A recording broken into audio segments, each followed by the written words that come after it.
Assalamualaikum warahmatullahi wabarakatuh. Selamat siang, Pak. Selamat siang.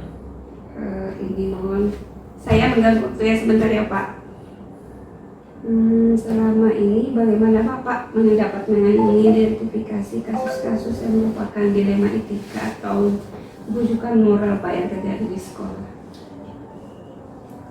Dilema etika dengan bujukan moral. Kalau dilema etika itu biasanya kita memutuskan sesuatu yang sama-sama benar, walaupun kepentingannya berbeda. Sementara kalau bujukan moral itu sesuatu yang memang sudah jelas ada pelanggaran hukum di situ. Jadi bujukan-bujukan yang mengarah ke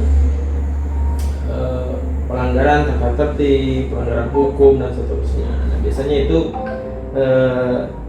jarang tetapi ada di sekolah. Yang banyak adalah dilema etika. Sekolah seperti itu. Itu ciri-cirinya. Kalau misalnya dilema etika itu ya sama-sama permasalahannya sama dan tidak melanggar apapun, tetapi kepentingannya berbeda. Nah, kita harus mengidentifikasi betul-betul tuh. Nah, tapi kalau sudah itu masuk di ranah pelanggaran tata tertib, pelanggaran aturan, pelanggaran hukum, nah itu sudah bujukan moral berarti di situ. Baik, Pak. Jadi bagaimana Bapak menjalankan pengambilan keputusan, terutama untuk kasus-kasus yang tadi dilematika ya Pak, yang banyak ya untuk kepentingan sama-sama benar atau sama-sama mengandung nilai kebajikan Pak? Kalau untuk dilematika, artinya kan dia aman nih, artinya tidak ada pelanggaran hukum. Ini biasanya benar PS benar. Nah itu dilematika, sehingga dua-duanya pun kalau kita putuskan tidak mengandung resiko apa-apa, artinya tidak mengandung resiko secara hukum. Nah itu sebetulnya ada beberapa basis yang bisa digunakan. Bisa dalam dilematika itu bisa basis hasil akhir atau dampak. Kalau dalam ini dampak, jadi ada basis hasil akhirnya seperti apa. Nah itu menjadi pertimbangan hasil akhir itu. Kalau kita memutuskan yang ini, hasil akhirnya seperti apa. Kalau memutuskan yang ini, hasil akhirnya seperti apa. Artinya kalau kita ikuti yang ini, berarti dampaknya apa nih yang ke belakang. Kalau ikut yang ini, dampaknya apa yang ke belakang.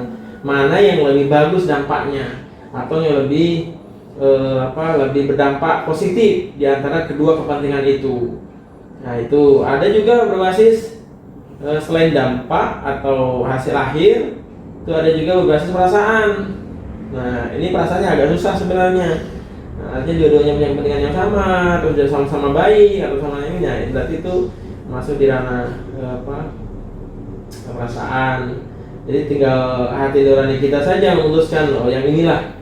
Nah itu, tapi saya lebih sering menggunakan hasil akhir atau dampak. Jadi mana yang lebih berdampak dari kedua kepentingan itu, biasanya itu yang saya ambil.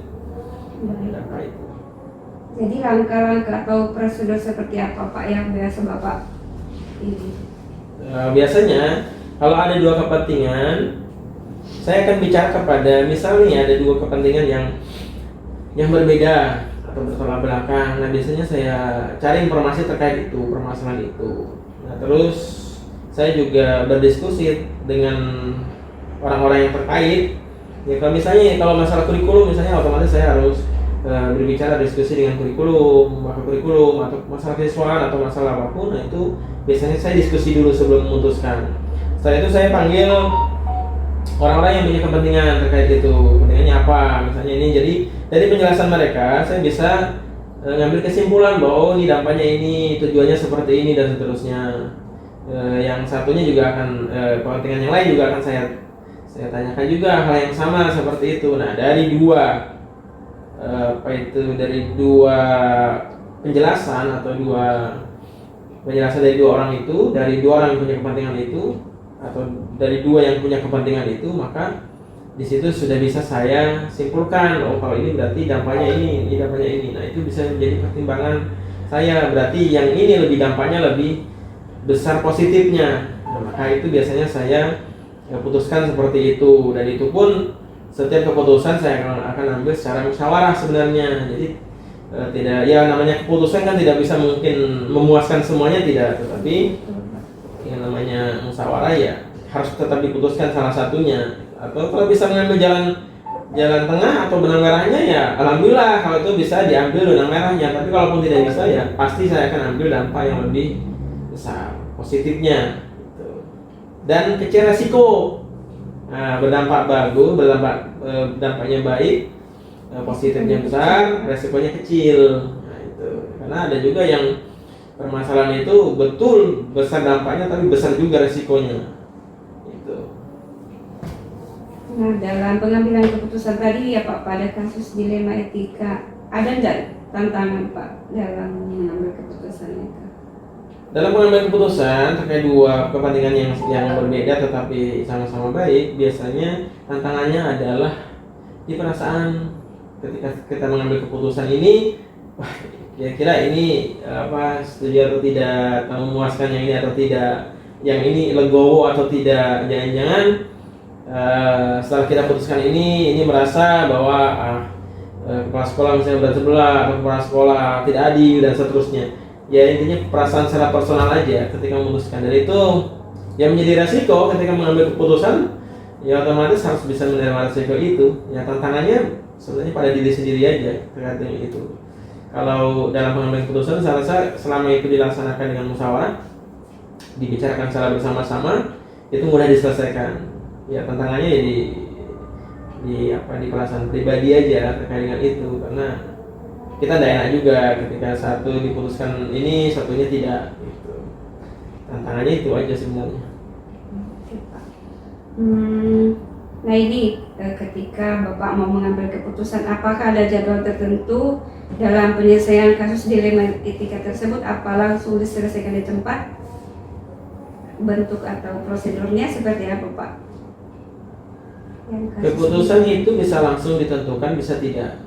Itu tergantung dari situasi dan urgensi keputusan itu. Ketika ada permasalahan urgen, tidak mungkin kita tunda. Itu harus sudah diputuskan.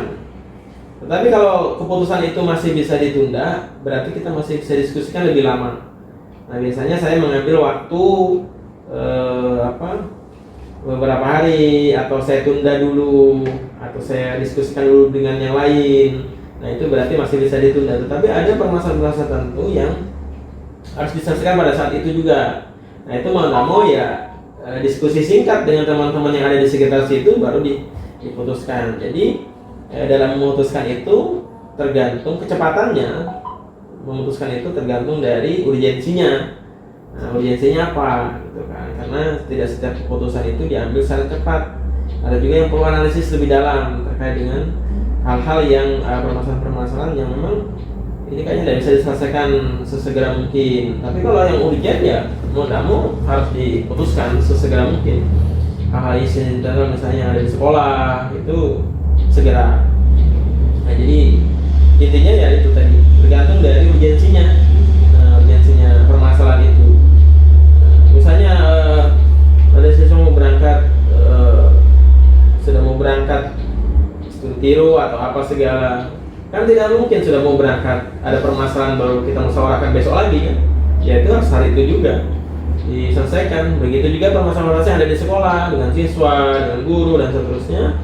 Nah itu juga ada beberapa hal yang tidak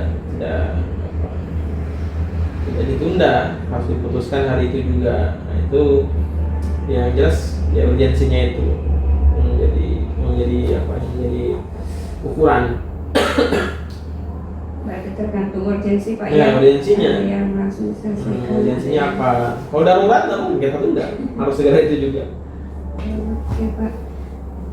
Tadi ini faktor-faktor. Adakah seseorang atau faktor-faktor apa yang selama ini Bapak yang mempermudah atau membantu Bapak dalam mengambil keputusan dalam kasus dilema etika tadi Pak? Sudah ya tadi ya? Faktor yang membantu saya? Iya. Ya tentu teman-teman yang ada di sekitar. Kalau kita bekerja di sekolah maka teman-teman yang ada di sekolah, baik para waka, karena biasanya permasalahan di sekolah yang terkait dengan sekolah, saya kurikulum, siswa dan seterusnya, bendahara, terus teman-teman bapak ibu guru. Nah itu adalah faktor penting sebenarnya. Jadi keputusan itu tidak diambil dari satu pihak saja, karena itu mengandung resiko.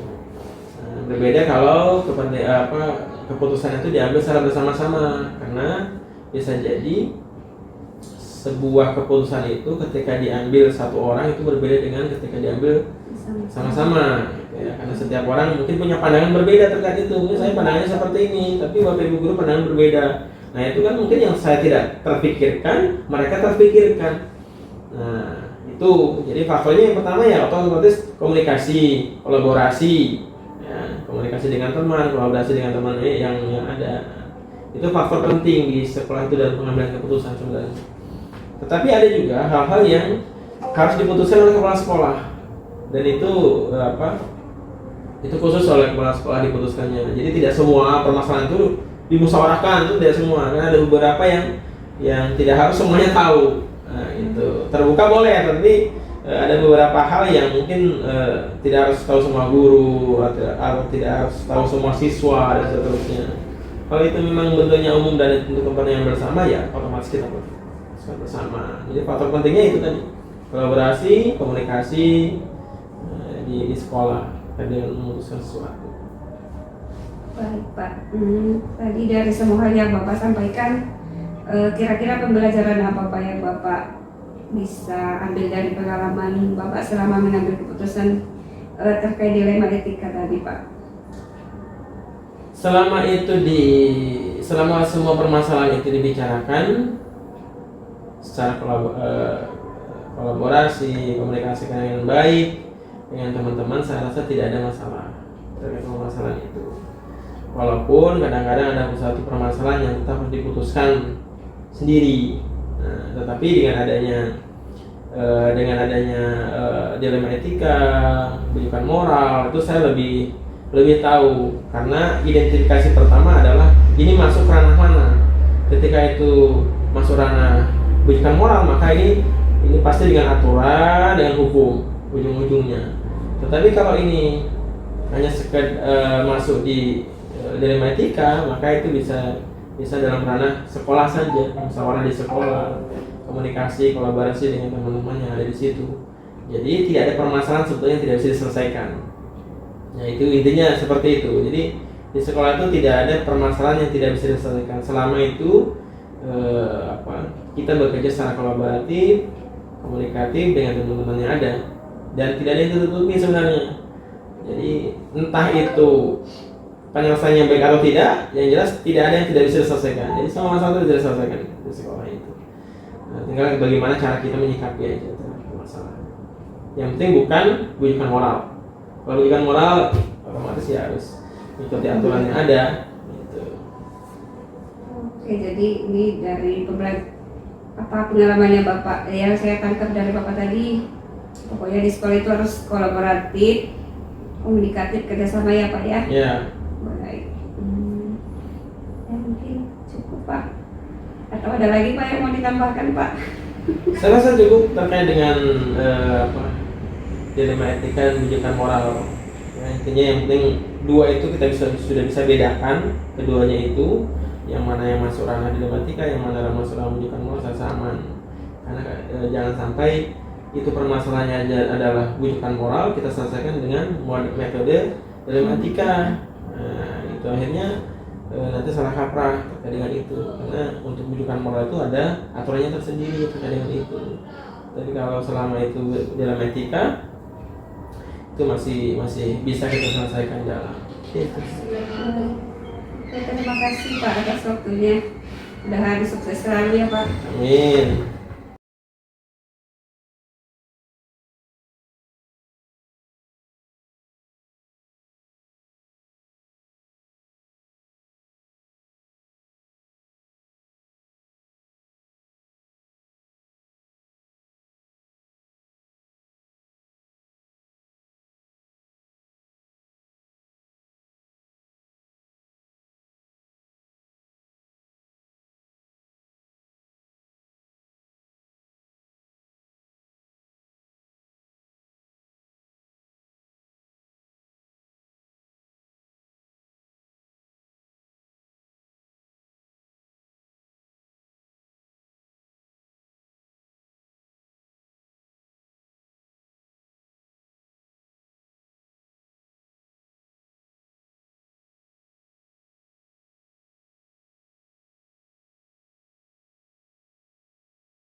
Ya, Ya, terima kasih atas waktu Bapak. Di sini saya akan minta waktu Bapak sebentar. iya.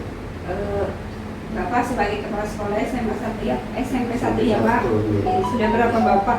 Sudah berapa lama Pak Bapak ini? Kalau untuk kepala sekolah itu baru menjalani 1 tahun 2 bulan aja, Bu. Sebelumnya kita di sini 4 itu hampir 2 periode, kemudian kembali ke sini. Nah, sebelum kita ke sini 4 itu hampir 29 tahun kita di sini, Bang. Jadi kembalikan ke habitat lagi. Terakhir ini insya Allah nanti di Desember itu ke Januari itu kita meninggal di sekolah. Oh, sudah purna ya? Oke. Nah, selama Bapak menjabat sebagai kepala sekolah ya Pak, Iya. bagaimana Bapak mengidentifikasi kasus-kasus yang merupakan dilema etika Pak atau gojekan moral Bapak? Oh iya, terima kasih banyak aja, Bu. Kalau kita berbicara masalah disimpan, ini kemungkinan kita lewatkan aja itu, karena sudah lalu ya. Kalau simpan kita banyak. Nah, kita kembali ke SMP 1 ini aja, masalah dilema etika. Nah, kalau masalah dilema etika di sini kalau dibandingkan dengan sekolah lain itu memang agak rendah di sini, terutama itu siswanya. Memang kita sudah mengantisipasi masalah siswa, masalah etika ini, tapi ternyata anak-anaknya ya namanya anak-anak itu ada yang makai, ada yang enggak. Yang pertama, kedua, kendalanya di sini siswanya itu terpujar jarak dulu. Jadi sehari-hari itu otomatis itu pasti ada siswa yang ditagih. Nah, untuk dilema etika ini tentunya kami track-tracknya itu bertahap nih, dari wali kelas, kemudian dilanjutkan juga dengan muslim. Kalau memang nggak bisa diatasi, mungkin langsung dengan kita aja mengatasi. Ini yang pertama. Kemudian yang kedua, masalah etika dan juga kehadiran itu. Kemudian yang kedua, etika siswa, baik guru di sini ya ada dua. Dari yang pertama kehadiran, kemudian yang kedua sikap siswa di sini beda, karena mungkin adanya kemajuan zaman ini ada berubah segala macam. Nah, akhirnya kami menangani siswa ini secara kontinu, secara terus menerus supaya itu siswa itu baik. Alhamdulillah selama kita bertugas di sini siswa sudah agak lumayan bagus, karena gurunya alhamdulillah kompak itu juga menangani masalah etika ini. Itu. Terus langkah-langkah apa Pak atau prosedur seperti apa yang Bapak lakukan selama ini yang menyelesaikan dilema etika tadi Pak? Terima kasih, Bu. Prosedurnya itu dari awal kita tugas di sini sudah kita berikan rambu-rambunya untuk menangani anak. Yang pertama, ini kebiasaan siswa di sini yang bersangkutan yang membuat etika yang kurang baik itu biasanya diam. Tetapi kami di sekolah ini dari awal itu membentuk istilah seperti apa, istilah polisi, apa namanya itu, Lingkungan ya Pak lain. ini apa semacam apa namanya, kalau itu polisi apa namanya ini, dia kurang ngerti bahwa ini polisi, tapi ini polisi apa namanya itu. Jadi kami di sini setiap kelas itu untuk menangani hal-hal seperti ini biasanya dari kelas itu kami bentuk semacam itu dulu. Nanti diam-diam nanti anak-anaknya yang sudah kita tugaskan itu melaporkan bersama itu dari ke wali kelas. Kemudian wali kelas kalau misalnya bisa diatasi pada waktu itu baru kami tidak menyelesaikan balika. Tapi kalau wali kelas tidak bisa menangani, tidak tuntas, biasanya itu tidak tuntas, kami melanjutkan juga BK, nanti kita menindaklanjutinya. Ya seperti tadi kita katakan bahwa setelah ke BK itu dengan konseling masih ada meragukan, mungkin kami langsung menangani masalah siswa seperti itu. Iya. Panggilan orang tua itu Pak. Ya itu panggilan orang tua itu mungkin nanti itu kami biasanya kalau sudah ke bimbingan konseling itu, kalau sudah memang sudah bisa diatasi, kami tidak mau manggil orang tua langsung, karena seolah nanti orang tua beranggapan bahwa sekolah itu tidak bisa nangani. Nah biasanya kami tunggu itu pakai durasi itu, minggu ini kurang baik panggil lagi sampai 3 kali berturut-turut, itu usaha kami itu dilanjutkan juga orang tua siswa. Itu orang tua siswa datang kan bisa cerita langsung di sana, karena ada bukti fisik kita bahwa kita sudah mengatasi siswa tadi. Kalau memang kita istilahnya manggil anak langsung ke orang tua, berarti sekolah itu nggak usai. Jadi itu trik-trik kami di sini, alhamdulillah adanya trik-trik seperti itu, ya anak semakin lama semakin baik. Iya. Hal-hal apa saja Pak yang menjadi tantangan Pak selama Bapak mengambil keputusan dalam kasus dilema etika tadi Pak? Mungkin ada tantangan atau tidak ada? Oh, selama ini rasanya kalau tantangan pun nggak ada Bu, karena kasus-kasus seperti itu bisa ditanggung oleh sekolah, berusaha itu. Dan bahkan kalau kita menjadi orang tua itu, alhamdulillah orang tuanya langsung datang di sini. Jadi rasanya kalau kendala itu dari sini satu muara komami tidak ada itu. Jadi kayak berusaha mungkin. Kadang-kadang kita punya kendala, panggil orang tua nggak mau datang. Kadang-kadang mau datang tapi marah-marah, itu kan itu apa namanya kendala bagi kita. Tapi selama kita tugas di sini kayaknya lancar-lancar gitu. Iya. Kerjasama semua ya Pak ya? Ya, yang pasti itu kerjasama kan di lingkungan sekolah antara guru, semua lah yang berada di lingkungan sini, jadi kita bisa mengatasi masalah hal-hal yang kurang. Iya. Nah, ketika Bapak mau mengambil suatu keputusan Pak tentang dilema etika, apakah ada jadwal tertentu atau langsung diselesaikan Pak, atau butuh waktu untuk menyelesaikannya, dan prosedur seperti apa yang Bapak ambil ketika mau mengambil keputusan tadi? Terima kasih. Untuk juga menangani masalah kasus seperti itu, untuk sementara ini kami memang awalnya itu punya agenda, tapi kalau misalnya sudah selesaikan berarti dijual itu bakal. Kami itu dijualkan dalam sekali kasus itu biasanya paling lama itu 1 minggu itu dijualnya. Kalau misalnya hari ini ada masalah, kemudian kita menyelesaikan masalah itu paling lama 1 minggu itu biasanya. Tapi kalau misalnya bisa diatasi, mungkin dijual itu namanya dijual itu kan planning aja, kan rencana aja. Kalau memang nggak bisa diatasi, ya rencana itu jalan. Kalau misalnya bisa diatasi, berarti rencana itu yang diletakkan aja. Sudah selesai permasalahannya itu ya.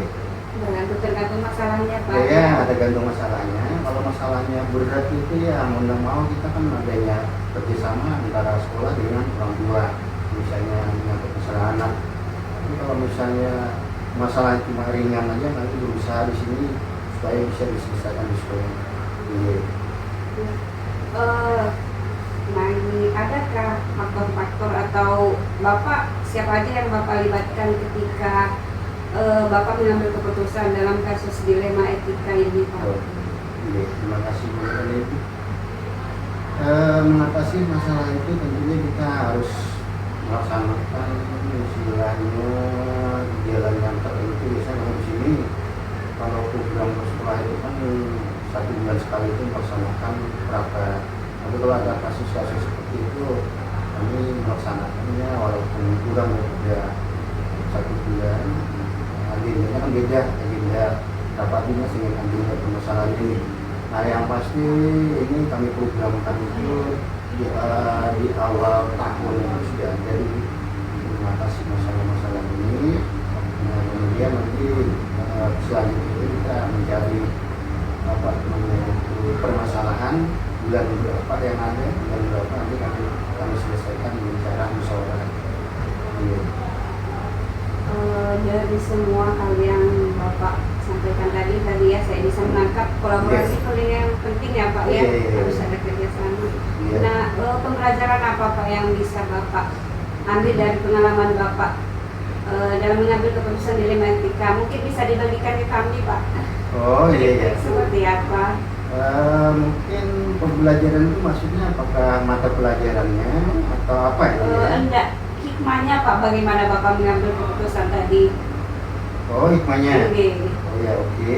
Hikmahnya itu mungkin bisa nanti ditiru lah dari sekolah itu. Yang pertama, pembelajaran ini bisa kita kaitkan dengan dari dulu tadi kan kita sudah berusaha untuk melaksanakan musyawarah, kemudian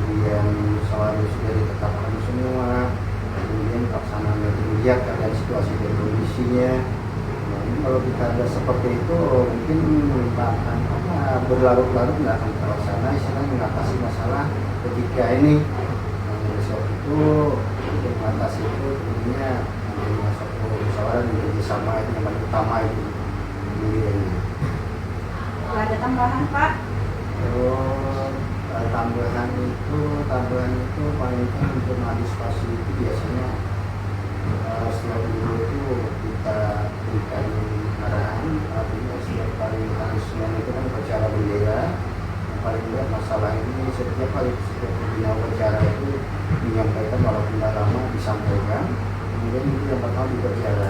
Kemudian yang kedua itu di saat dulu tatap muka atau pembelajaran di kelas itu ya seperti SSK itu lah istilahnya. Setiap mata pelajaran itu dikaitkan dengan masalah etika ini.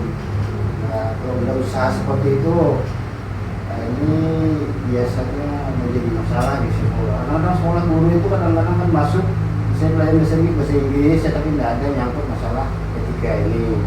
Tapi kalau guru itu masuk, walaupun sedikit menyampaikan, jadi tarik kita itu dari guru pembelajaran di kelas, menyampaikan tersebar ke sana, kemudian upacara, kemudian yang berikutnya itu mungkin kami sering konsultasi dengan guru pembimbing itu apa guru bimbingan konseling dengan kita di ruangan ini, saya bisa menuntaskan. Karena kalau berlarut-larut itu menuntaskan ini kita masalah itu dengan orang tua siswa itu kadang ya menyalahkan sekolah dan sebagainya. Jadi tarik kita itu supaya tidak melibatkan ke orang tua. Berusaha kami di sekolah ini yang pertama itu bersama ini, Mas. Ya, terima kasih pada waktunya. Ini mohon maaf ini sekali lagi Bu, mungkin dari pertanyaan sampean dengan jawaban kita itu mungkin melencengkan apa dan sebagainya, mohon maaf. Ini karena kita bukan tidak siap ya.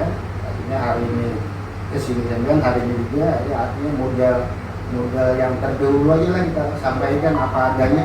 Ya, mungkin nanti anggapan dari lain ini melihat ini kok dari pertanyaan dengan jawaban melenceng ini gimana ini ya, itulah kita maklumi aja. Iya, mohon maaf juga Pak, saya kemarin baru tahu kalau tugas itu harus wawancara kepala sekolah Pak. Iya, saya juga tadi baru wawancara kepala sekolah saya, terus saya nanya sama kepala sekolah Pak, siapa lagi ya Pak? Coba Pak Bahar bukan dekat. Dia siapa dia? Karena pengalaman kita sini salah ketiga kali sekian ke sini. Yang pertama dulu di sana di P4 dulu di dia, karena habis itu jadi tugas di sini Pak Bagio kan masalah kita di Banten namanya itu ya mural saat ini kita wawancara. Yang ketiga sekian, karena kalau misalnya temanya sama, artinya apa yang kita ungkapkan dari awal itu ya itu lagi disampaikan lagi, karena berjalannya ini kan beda dengan Pak Bagio ngatur ke sini dulu jalannya beda. Nah ibu ke sini jalannya beda, jadi jalannya saat ibu silahnya wawancara dengan kita ya kita jelaskan itu dari awal sampai hari ini gitu ya. Jadi ya mohon maaf pula ini ada kekurangan itu, maklumi aja. Saya makasih Pak sudah mengganggu waktu Bapak ini. Terima kasih Bapak sudah bersedia saya wawancarai Pak. Saya juga terima kasih Ibu, mungkin sampai istilahnya datang ke sini artinya ada kepercayaan sampai terhadap kami. Terima kasih. Iya, saya kenal Bapak pasti itu Pak Poli. Ayo Bu, ayo Bu. Ya itu yang selalu di sini. Emang kan aja. Indah ini. Jadi kita jauh.